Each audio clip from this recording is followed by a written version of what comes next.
Hi, folks. I'm Jess Lolka, contributing editor for Data Center Knowledge. And here today, I'm chatting with Prabhakar Muthuswamy, a senior product manager at Legrand in the Data, Power, and Control division. And today, we're going to chat about AI rack resiliency and safety, ensuring reliable power infrastructure. Hi, Prabhakar. Hey, yes, nice to connect with you. Yes, great to connect with you as well. Let's just jump into it. The first question is, as AI-driven workloads push the limits of data center power consumption, what trends are you seeing in terms of increasing power demand? Thanks for the question. But before jumping into answering that question, I just want to give a broad spectrum of what we are going to cover today and why we are going to talk about this. I would say last 3-4 years, we have been talking about, power demand is increasing. And we are deploying all these high density AI rack servers on this high capacity racks. And so power is in demand, and everybody wants the latest, greatest, most expensive solution. So they are all trying to upgrade or build more data centers. Mm-hmm. So when you're talking about all these high density, high capacity, high need servers, the biggest concern becomes two things. One is, all right, I'm putting in a lot of money. How I'm going to make sure that there is no downtime? And then when I'm deploying all these equipments, how is safety is maintained? Or because safety becomes a big concern when you're talking about really high power. When I say high power, you're talking about 415, 480, 600 volt, higher currents like 100 amps, 125 amps. So all these things becomes a big concern, both from safety and also from the downtime perspective.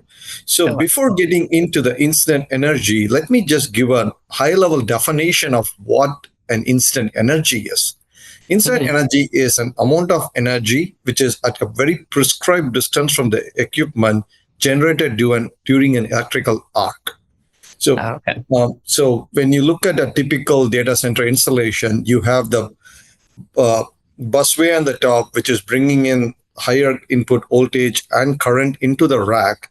And these are installed in a way that the person needs to be wearing some kind of a PPE equipment to avoid any kind of electrical drag, right? Yes. So, but given this, it's really now that the distance from where they work on this equipment really matters.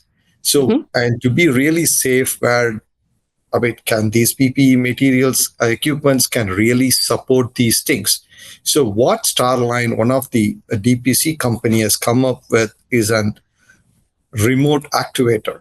So this remote actuator is kind of a plug-in to their busway system. So when somebody is trying to, after the initial deployment, before you physically deploy the unit, and then when you want to actually go live, you can use either a wired or a wireless actuator to really turn on the equipment. So this way, nobody is there within the arc, and they are in a very safer distance. And then rather than doing a manual way of turning on, they would actually can do this remotely from a distance of, I think it's 50 meters.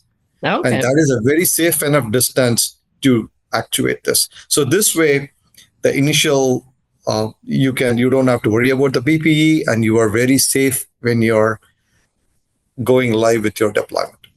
Okay, excellent. That's great. My next question is kind of from lab to data center, what tests are needed to validate AI-ready cabinets?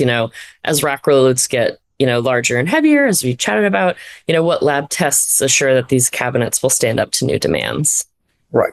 That's a great question, because when you're deploying all these efficient, capable AI servers, you are talking about millions and millions of equipments worth of equipments that's going on in the rack, right? When you're deploying these expensive equipment, IT equipments in your rack, you have to make sure that the rack can actually withstand all the weight that goes on it. So historically, we have seen where like when I say history, the history is very small here because in the last Yeah. 3-4 years, the whole AI market has gone crazy, Hmm. and we were shipping racks with 1,500 pounds, and now Hmm. the average is 3,000 pounds. We just doubled in 3 years, Oh, yeah. right? That's So wild. which means you need to have a very sturdy rack which has gone through a lot of certifications and Mhm. testing before you actually deploy these equipments. In Legrand CCB cabinets, what we do is we go through 4 different kinds of testing before we send these racks to our partners. So Mhm. first thing we start with a standard safety and durability certification, which is from UL, which is UL 2146. And Mhm. as part of this testing, I think every enclosure that is shipped in the data center world has to go through this certification. And as Yeah, part of that this makes sense. certification, we also do a 10 degree tilt testing so that we make sure that the electrical, the grounding and bonding are also tested to electrical safety. So Mhm. this way, when you're tilting the cabinet like by 10 degrees, you are just making sure that all the um, closures and casters are connected properly. Yes. Yeah. And Mhm. the second test, which is again, this is an in-house testing. There is no real um, safety standard that's been tested here, specified here. But in this functioning and rolling test, what we do is we just go crazy about taking a rack and rolling it on the ramps, inclines, other obstacles. So make sure that the casters, which are the joints between the different rack components, are they work as intended. The Yeah. third thing is comes to do, okay, now that you have built the rack, now you're going to transport the rack. So we need to comply with the ISTA 3B standard, which is to do with the transportation certification. This is a sequence of rigorous tests which includes the tip, rotational, incline, vibration, forklift, those kind of stuff. And then on top of it, we just need to repeat this multiple times to qualify for this test. And the Mhm. last one, which now that I'm touched that I know I'm not jinxing that we see earthquakes more everywhere, but more and more countries and regions are becoming earthquake prone. So we have to do a seismic certification, which is ASC dash 7, which is done by a third party, which tests the effects of shock and vibration on these racks. Okay. So every cabinet, a cabinet that is shipped by Legrand goes through all these rigorous tests. So that way, like that's one least component that customer need to worry about. Great. Yeah, so we kind of talked about the hardware. So now in terms, going more to power specific, how is the increase in power consumption handled and what are the side effects of higher density racks? Yeah, fantastic question. Right. So eventually, now that we covered the the busway, the power that's coming from your tap box, and Hmm. now we have a safety, I would say a safe rack where you Hmm. don't have to worry about installing the equipment. Now it comes to like, now I have this, let's say a 48U rack, and Hmm. I'm deploying 6 AI servers and couple of network gears into it. And now I'm talking about, okay, this rack is going to draw over 100 kilowatts.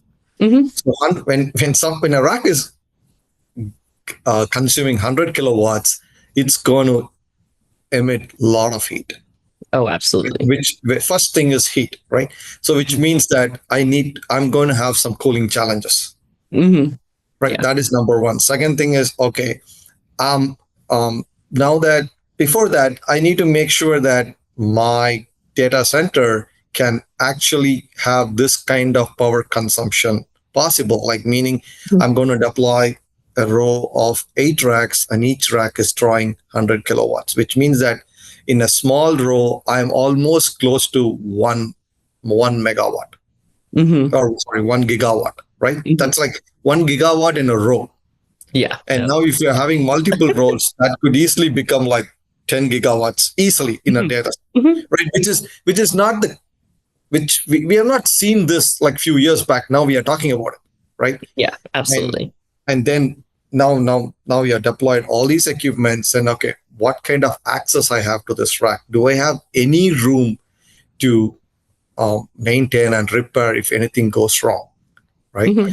And so then finally, there's one thing which is about the cost, right? I mean, okay, I have all these things deployed, and now how resilient is my rack? So that way, I don't have to worry about the cost. I have deployed the best products in the world, which could withstand anything that goes wrong within the rack. Mm-hmm.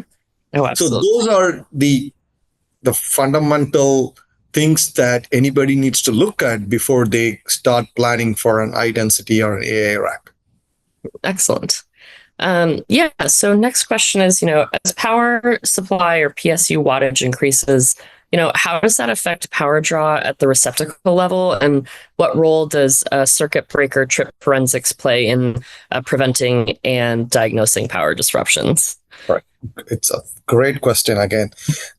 So with the evolution of GPUs and the CPUs, which are fundamental for any of the AI computing, LLM, ML, any kind of stuff that all these generative AI, time sensing, all these kind of computational that is needs the high-end servers, which has increased power supply over years, right? We were, like, for example, 5 years back, when we are using our desktop to do any what we call a pizza box servers, Yeah. they would be like 100 watts.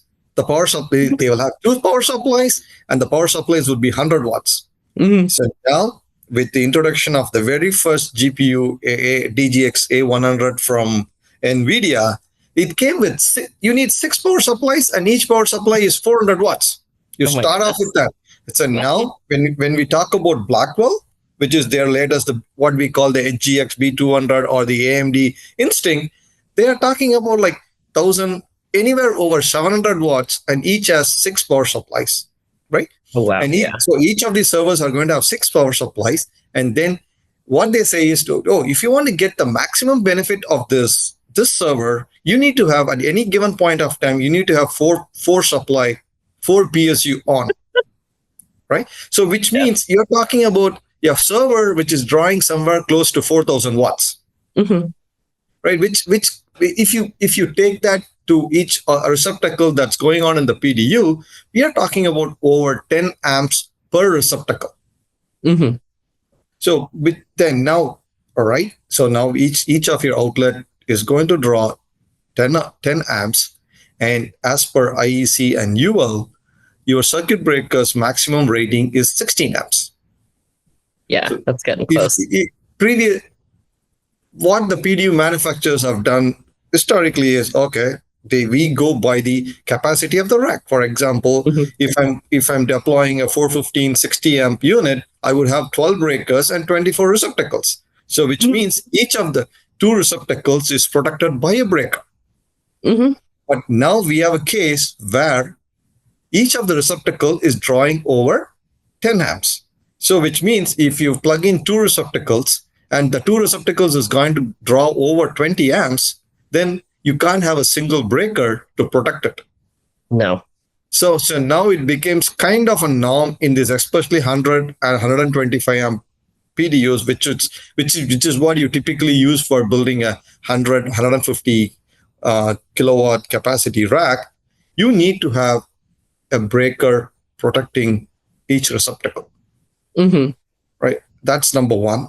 The number two is, all right, you have a breaker and the breaker is stripped. If, like in ideal case, if you have an outlet protected per breaker, then you would know how much current drawn on that particular output, on that particular receptacle, and then the breaker is stripped, so you know what that receptacle is. But Yeah. if you have one breaker protecting multiple receptacles, then you have no idea which receptacle caused you to trip the breaker. So that's where the trip forensic comes into play, which tells you exactly which receptacle or which power supply is it either going to be a faulty power supply, or some kind of current inrush or capacitor failure, or something to do with the PSU has triggered this failure the receptacle to draw more current. So that would exactly tell you this is going to be the output. So you need to send some operator to look at that particular PSU and trip the breaker back. So this way you can continue back with a normal operation. The main advantage of having an intelligent trip forensic features, breaker forensic, is to reduce the cost of the downtime, because the more information that you have, which means you can immediately resolve it and increase the uptime of the servers. Yeah, exactly. Because we all know that downtime can be very expensive, and it's usually it's always unwanted. Great. So yeah, my last question is, why are intelligent PDUs and sensors essential for building resilient AI racks as we go forward? Right. In the beginning, we really started off with two topics. One is the safety, right? We did talk about how the busway and the cabinets are helping out in the safety aspect of our deployment.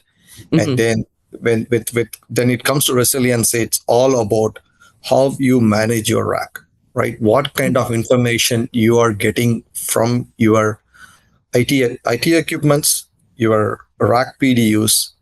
Those are the first two things. So once more the data you have, the more intelligent information that you have, you can quickly act on any kind of issues that either you're going to foresee or the things that have happened. The reason I said it's why you foresee is the example is the trip forensics, right? You can capture the data. You have if you can set up alerts and everything to really see, hey, is my outlet drawing more than this current? Is there a possibility of my breaker tripping? Right. So if you go to any vendor today, they have every vendor in the competitor vendor in the market have intelligent PDUs, right? And when they do all kind of metering and monitoring with the standard voltage, current, crest factor, and things like that. But now with the demand of these high efficient, high capacity servers, the need for really high quality metrics, harmonic distortion, trip forensic, all those things becomes very fundamental to be a part of intelligent PDU metrics.